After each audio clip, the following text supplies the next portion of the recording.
Arkadaşlarımız buyursunlar lütfen. Bugün Pakistan'a insani yardım trenini uğurlamak üzere bir araya geldik.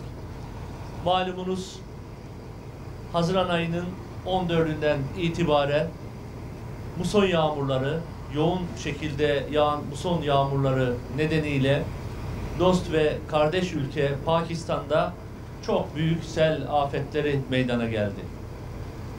Bu afetlerin hasarları çok büyük oldu. Oluşan, meydana gelen hasarların ve kayıpların telafisi, bu bağlamda da yardıma muhtaç duruma düşen Pakistanlı kardeşlerimize gerekli yardımların ulaştırılması hususunda Sayın Cumhurbaşkanımızın talimatlarıyla İçişleri Bakanlığımızın himayesinde Afet Başkanlığı'nın da genel koordinasyonunda 81 vilayette insani yardım kampanyası başlatıldı. Bugüne kadar bu kampanya çerçevesinde 4 tren dolusu insani yardım Pakistan'a uğurlandı, gönderildi. Bugün de Mersin ilimizde 5. treni uğurlamak üzere, yardım trenini uğurlamak üzere bir araya geldik. Malumunuz Pakistan'daki meydana gelen bu afetten 30 milyona yakın insan etkilendi.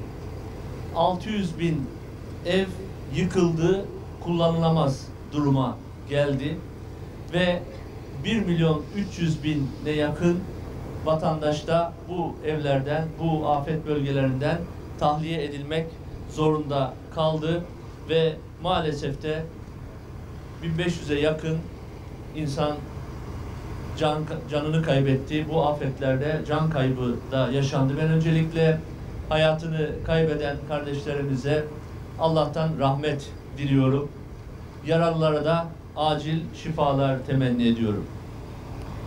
Bugün Mersin ilimizden uğurlamakta olduğumuz trende toplama merkezi olarak belirlenen Mersin'imizde 18 ilden toplanan yardımlar var. Bu illeri de zikretmek isterim. Mersin'imizle birlikte Gaziantep, Adana, Osmaniye, Hatay, Kilis, Şanlıurfa, Kahramanmaraş, Adıyaman, Kayseri, Burdur, Antalya, Isparta, Karaman, Niğde, Aksaray, Nevşehir ve Malatya illerinden toplanan yardımlar bu trenle birlikte bugün Pakistan'a doğru yol alacak ve bu trende yer alacak yardımların miktarını da gene zikretmek isterim. 30.430 adet gıda kolisi trenimizde yer alacak. Bu da 560 ton 382 kilograma tekabül ediyor. Ayrıca 5.478 adet hijyen kolisi gene bu trenimizde yer alacak. O da 43 ton 321 kilograma tekabül ediyor. Ayrıca 5.000 adet un, yani 25 ton da un gene gönderiyoruz. Toplamda 633 ton 703 kilogramdan oluşan 40.098 adet gıda kolisi, hijyen kolisi ve un paketini toplamda da 28 vagonla birlikte devlet demiryollarımıza ait trenimizle birlikte bugün uğurluyoruz.